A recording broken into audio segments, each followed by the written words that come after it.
Hi, ഇന്ന് ഞാൻ കുളപ്പുള്ളിയിലെ Maran expo കാണാൻ പോയിരിക്കുകയാണ്. ചെന്ന് കയറുമ്പോൾ തന്നെ നമുക്ക് ആദ്യം കാണുന്നത് ശാസ്ത്രത്തിൻ്റെ ഓരോ കണ്ടുപിടുത്തങ്ങളാണ്. അങ്ങനെ എനിക്ക് ആ സാധനം പേടി, അതുകൊണ്ട് ഞാൻ ചെന്നിട്ടില്ല.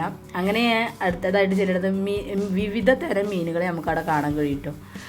ചെറുതും വലുതായിട്ട് തുടങ്ങി ഒട്ടനവധി മീനുകളെ നമുക്കവിടെ കാണാനായിട്ട് കഴിയും.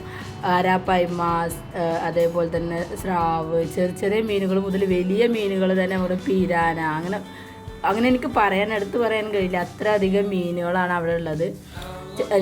ഇതിനൊക്കെ കണ്ടിട്ട് നടക്കുമ്പോൾ തന്നെ ഭയങ്കര രസമാണ് കേട്ടോ. അതിൻ്റെ ഉള്ളിൽ കയറി കഴിഞ്ഞാൽ നമ്മൾ വെള്ളത്തിൻ്റെ അടിയിലൂടെ പോകുമ്പോൾ ഫാമിലിയൊക്കെ ആയിട്ട് വന്നിട്ട് നിങ്ങൾക്ക് എൻജോയ് ചെയ്യാൻ പറ്റിയിട്ടുള്ള ഒരു സ്ഥലമാണ് കൂടിയാണ് കേട്ടോ ഇവിടെ.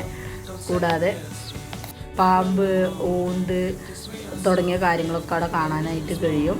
പിന്നെ അതേപോലെ തന്നെ ആമ, പിന്നെ ഇതാണ് മത്സ്യകന്യകനെ നമുക്ക് കാണാൻ കിട്ടും. ലിറ്റിൽ മെർമെയ്ഡ്, നല്ല രസമുണ്ടായിരുന്നു അവിടെ കാണാനായിട്ട്. കാണുമ്പോൾ ഒരു അത്ഭുതമല്ലേ. പിന്നെ അവിടെ മേടിക്കാനുള്ള സാധനങ്ങളുണ്ട് കേട്ടോ. എനിക്ക് പറ്റിയ സാധനങ്ങളൊക്കെ ഇവിടെ ഉള്ളതുകൊണ്ട് തന്നെ അമ്മക്കൊന്നും മേടിച്ചത് നമ്മൾ വേഗം മുന്നിൽ സ്ഥലം വിട്ടിട്ടാണ്. പിന്നെ എനിക്കിതൊന്നും അത്ര താല്പര്യമില്ല. അവിടുത്തെ വിവിധ തരം അച്ചാറുകൾ, ബാഗുകൾ, തോർത്തുമുണ്ട് തുടങ്ങിയ എല്ലാ കാര്യങ്ങളും അവിടെ ഉണ്ട്. പിന്നെ പാർക്കുണ്ട്, കുട്ടികൾക്കൊക്കെ എൻജോയ് ചെയ്യാൻ, കുട്ടികൾക്കും മുതിർന്നവർക്കുമായിട്ട് എൻജോയ് ചെയ്യാൻ പറ്റിയ കുറേ കാര്യങ്ങളുണ്ട്. ഞങ്ങൾ തൃശ്ശൂർ പോയിട്ട് ആ ഹോസ്പിറ്റലിൽ പോയി വരുന്ന വഴിക്കൊന്ന് കയറിയതാണ് കേട്ടോ. ഞാൻ ഈ യന്ത്രജ്ഞാനിലൊന്ന് കയറി നോക്കി. 100 രൂപയാണ് ടിക്കറ്റ് വരുന്നത്. അതിന് മുകളിൽ കയറിയപ്പോഴാണ് എനിക്ക് കാര്യം മനസ്സിലായത്. സംഭവം അത്ര ശരിയായിട്ടുള്ള കാര്യമൊന്നുമല്ല. കയറിയ പോലെ ഇരിക്കും, അല്ലാത്തവർ കയറാൻ നിൽക്കണ്ട.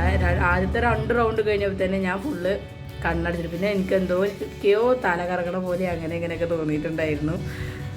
പിന്നെ ഇത് തോണിയാണ്. തോണിയിൽ ഞാൻ കയറില്ല. തോണിയിൽ എല്ലാവരും അഭിപ്രായം പറയണ അങ്ങനെ ഒരു രസമുള്ള കാര്യമല്ല എന്ന് എനിക്ക് തോന്നി. അതുകൊണ്ട് ഞാൻ തോണി കയറാൻ നിന്നില്ല.